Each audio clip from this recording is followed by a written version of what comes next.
Good morning. It's the 19th of November, 2025.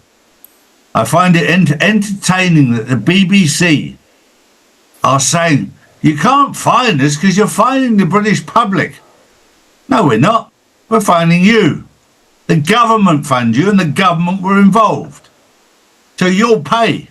And if you have to sell your buildings and not be able to do the things you did before, the British public shouldn't be penalised for your mistakes. The British public trusted you to tell the truth. You lied. You got caught. You pay the fine, not the British public. And don't go to them demanding an increase in licence fee, because they will reject it and they will stop paying the licence fee. The British public deserve the truth and expect the truth. You've said for years, you can trust us. Sadly, you've proven to the world, not just to the British public, you are not trustworthy. Good morning, Drew. Good morning, Paul. Good morning, guys. I'm going to jump into my first story of the morning. After Charlie Kirk's death, Candace Owens claims multiple foreign governments, intelligence agencies, religious groups and online communities were involved. A podcast segment called Operation Mocking Plane alleges that Egyptian aircraft tracked Erica Kirk several dozen times, and Candace Owens has suggested possible involvement from foreign intelligence, political donors and youth online groups. Some versions also attempt to link the situation of older Epstein-related theories. Owens has implied that Erica Kirk may hold significant information and a larger role at TP USA following Charlie's death. This is a very important point, and I would urge every one of you to listen to Candace Owens and to listen to Tucker Carlson and to listen to certain people right now who are being given drips of information like I was given 4 or 5 years ago. They didn't tell me everything. They just said, have a look at this, Charlie. Have a look at this. And don't think for one moment that Candace Owens and Tucker Carlson are not being pointed in the right direction. I will tell you from knowledge, factual knowledge, that they are being pointed in the right direction to expose how corrupt things really are. Now, some people will say, well, is it the White House? Some people will say, is it God? I'll let you decide. Paul. Well, big news out of Washington. The US House has overwhelmingly voted to force the Department of Justice to release all unclassified files related to Jeffrey Epstein. This comes just one day after President Trump reversed course and told Republicans to back the move. The vote passed 427 to 1, though the Justice Department can still withhold anything that might affect ongoing investigations. The resolution now heads to the Senate, where its future is still unclear. The Epstein files continue to spark political battles, and now we may finally see more of what's inside.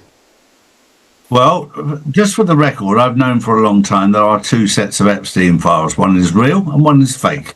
The Democrats hold the fake set.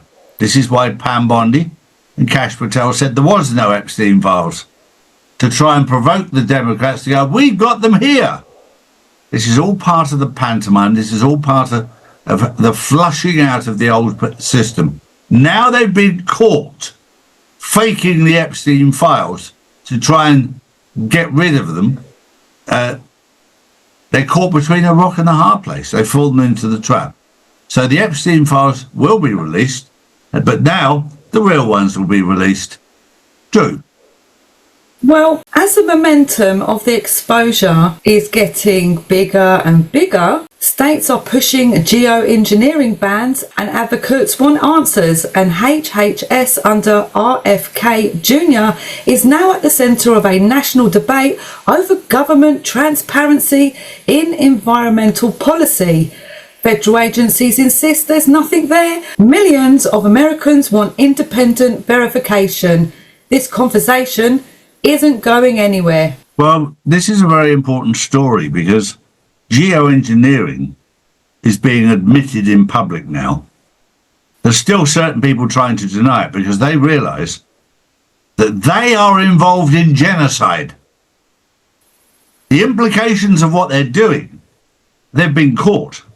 This is all part of the World Economic Forum's agenda. Depopulation.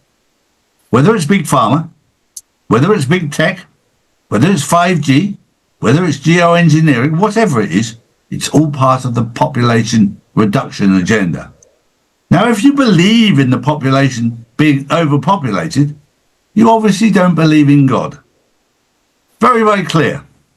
Because God created life. God created you.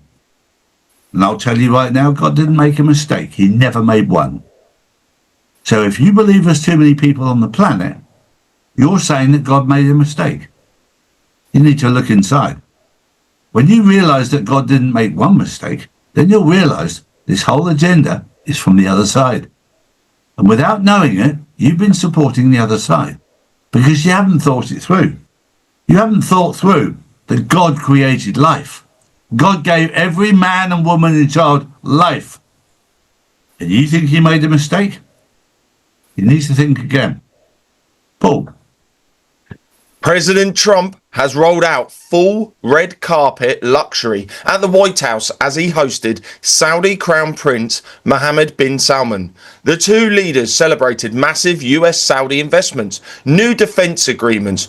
Trump praised MBS as a fantastic leader, while both sides highlighted billion-dollar tech and military partnerships. The visit signals a major tightening of ties between Washington and Riyadh, with more deals expected ahead. Charlie, something like $200 billion has already been pledged to the US. The money's coming in thick and fast.